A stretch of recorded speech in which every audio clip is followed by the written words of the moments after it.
ஓம் சக்தி பராசக்தி.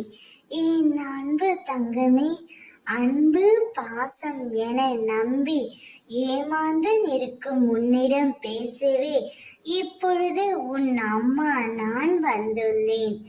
அனைவரின் மீதும் அன்பாக இருந்தாய், அனைவருக்கும் உண்மையாக இருந்தாய், யாருக்கும் எந்தவித துரோகமும் செய்யவில்லை, யாரையும் ஏமாற்ற வேண்டும் என்று பழகவில்லை, அனைவருக்கும் உண்மையாகவும் நேர்மையாகவும் இருந்ததால் தான் இப்பொழுது நான் ஏமாற்றப்பட்டு தனிமையில் தனிமரமாய் தவித்துக் கொண்டு இருக்கின்றேன் அம்மா.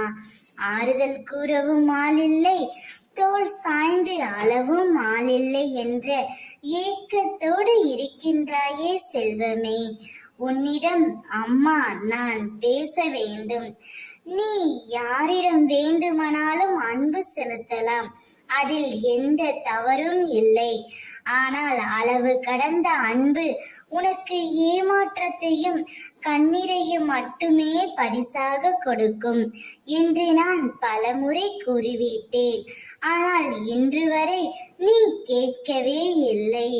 இனி நீ வருத்தப்படாதே, அனைத்தும் மாறும்.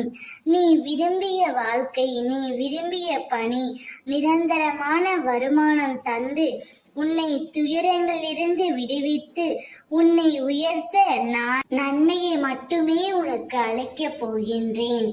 உன்னை அலை வைத்தவர்கள் முன்பு உன்னை எழ வைப்பேன் தங்கமே. உனக்கு தீங்கு செய்தவர்கள் முன்பு நீ நன்றாக உன்னை வாழ வைப்பேன். என் மீது நம்பிக்கை வைத்து பொறுமையாக காத்து கொண்டிரு, நான் பார்த்து கொள்கின்றேன். ஓம் சக்தி.